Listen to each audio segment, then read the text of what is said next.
is Sandell. It's Heikkinen who leads. Thomas Heikkinen leads this race with Scott Speed in second position. Third is coming into view. That looks like Markland in the Volkswagen Polo. So there's been drama and action. There's some plastic stuck on the front of Scott Speed's car, but it immediately gets itself out of the way. It's a 10-lap finale that we've got here. He's shedding his bodywork, he's shedding his bumper. Tanner Faust was caught up in that first corner incident as the dust is clearing. There's a yellow flag still being waved at turn 1. 10 cars into that first corner, won't get a fit. Look at all that dust. There was contact in the first corner, and it's going to be hard to stay out of everybody's way. 10 cars, 3-row starting grid. It was bound to happen that there was going to be some contact. So leading this race is Heikkinen from Scott Speed. The two Ford Fiestas ahead of the Polo of Markland. And fourth is now Patrick Sandell, former Junior World Rally Champion, ahead of Steve Arpin. Deegan is sixth, Pastrana is seventh, from Faust, Block and Rice. But they are a long way back. Taking the inside line, taking the Joker, goes the Polo. Heikkinen still leads. That Joker is just enough for a little pass. We can see there's damage on the front end. That looks like it's probably just a bumper. The cooling's in the rear, so it's not likely to affect the performance of Sandell's car. Meanwhile, there's your leader coming around the left-hander. And look at the cars, bottom of your screen. That's Tanner Faust and Travis Pastrana, two of the favorites in this medal round. Oh, Faust, who took gold in X Games in LA in 2010, out of this race.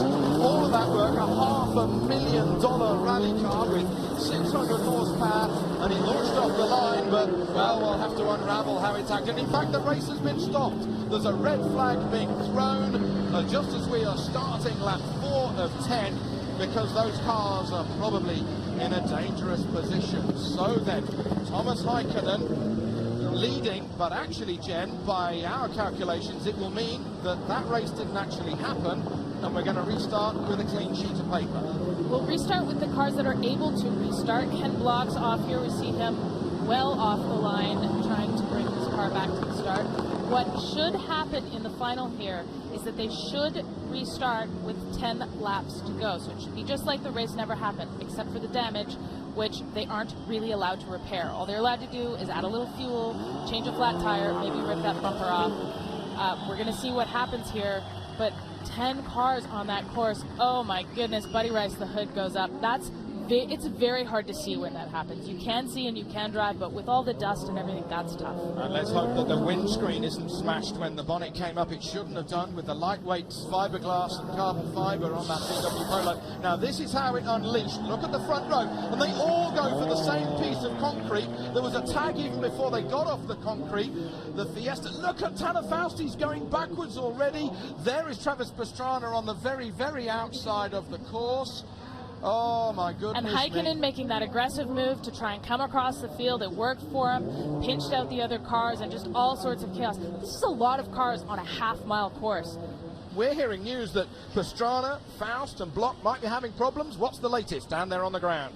Yeah, Toby, after that it was hard to know whose pit box to go to first, but as you said, Pastrana is out. During the race, he didn't know that he had lost steering and brakes. He hit Faust. Faust is also out. Right now we've got some controversy going on in Block and Rice's pit boxes. Block is not allowed to, there's no work allowed to be done on the car, so Block is out. He had a component he needed to fix in his suspension. They won't allow him to do that. He's out. Rice, there's some sort of work going on in his car, but he is headed back out to race. Okay, that's good news for the Indy 500. And that's big news, because there's Tanner Faust, Jen, walking away, the reigning global rallycross champion for 2012 and 11. He will be absolutely on the floor with disappointment. Unfortunately, Travis, we're not going to see you in the second half of this final. What's going on with the car? Oh, well, I tell you what, we've been struggling all week. Dodge Dart is definitely, we got the most power, the most weight, but there's just no traction out there. So we knew we needed to get out to the start pretty good. I didn't qualify that well, so we Hail Married in the first turn. Topi is such an aggressive driver. I was like, he's going to take out the whole front row. All we got to do is get there. Overshot a little bit, a lot of bit, but came back on this Red Bull discount tire, Dodge Dart, and someone just cleaned out, I mean, front suspension, everything. Everything on the front left car is gone. So maybe we'll have enough time to get it fixed, but it doesn't look good. All right, well, thanks, Travis. We've got a Ford with Scott Speed on the pole position. Brian Deegan alongside him. Heikkinen on the right-hand side. They unleash over 600 horsepower through four-wheel drive, and it's gone! He's got a brilliant start. Look at Scott Speed. Oh, Heikkinen takes the hole shot. What a brilliant run from Heikkinen. Heikkinen goes from the outside all the way to the inside and takes the lead. That is an incredible pass on his part. Steve Arpin with the black top and the yellow line. He slots into third position. Second is Scott Speed. What a great run. But it's the Finn who leads. Ahead of the American, ahead of the Canadian. Fourth is Patrick Sandell. Fifth is Brian Deegan. Metal Militia doing well back there. And it's the Joker lap immediately for Thomas Heikkinen coming out, completing the first lap of 6.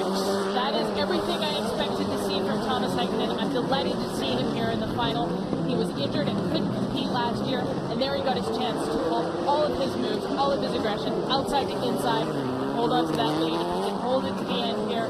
Wow, young guy, so excited to be here. He's just 22 years old, is Heikkinen. He had that massive crash last year.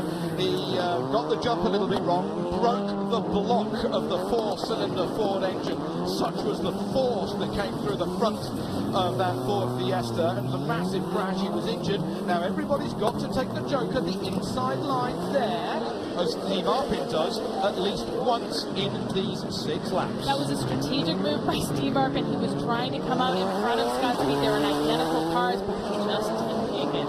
Number 2, Scott Speed behind Thomas Heikkinen. And number 3, that's Steve Arpin.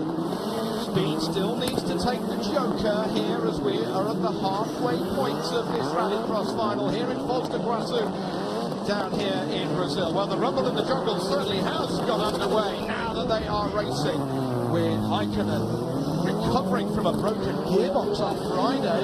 The Swedish mechanics doing brilliantly well for the Finn driving the Ford Fiesta. He's keeping it cool, although the temperature inside that car jet will be well over 100 degrees Fahrenheit by now. And that's the brand new Ford Fiesta ST that's been developed for this season.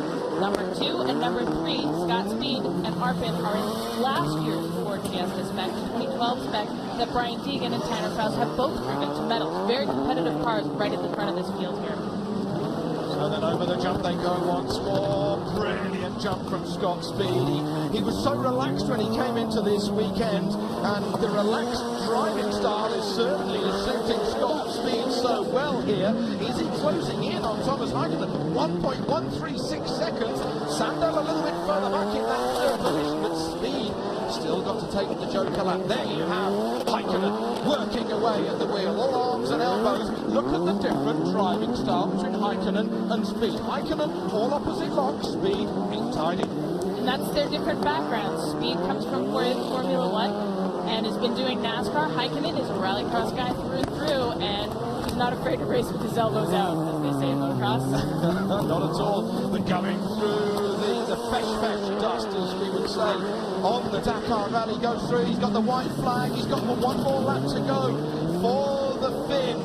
Speed still needs to take the Joker. Could Scott Speed line up the Finn just in that last corner? It could be going the Americans' way, Jen. It's going to be tough, but he has been strategic with that Joker, and he knows that if he can get close enough to Heikkinen, when he goes into that Joker, he might just come out in number 1. We'll see what happens after the jump here. It's that next turn. Over the jump for the last time, through the murky goes. Oh, Heikkinen gonna goes be the right close. side, and out the inside goes Scott Speed, and Scott Speed wins the gold medal in Rallycross. Fantastic!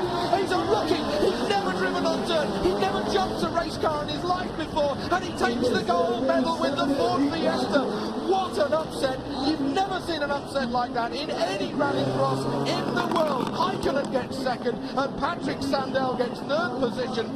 That is the upset of all upsets I've ever seen in motorsport. Just incredible. Thomas Heikkinen in second, Patrick Sandell with the bronze medal. All 3 of those guys, first-time medals. This is how Scott Speed managed to take the gold medal. Let's have a look at it on the replay. My goodness me, that was cool driving. Just did the right thing. He tucked up under Heikkinen, then went for that Joker lap and came out in front. That's the way it's supposed to work.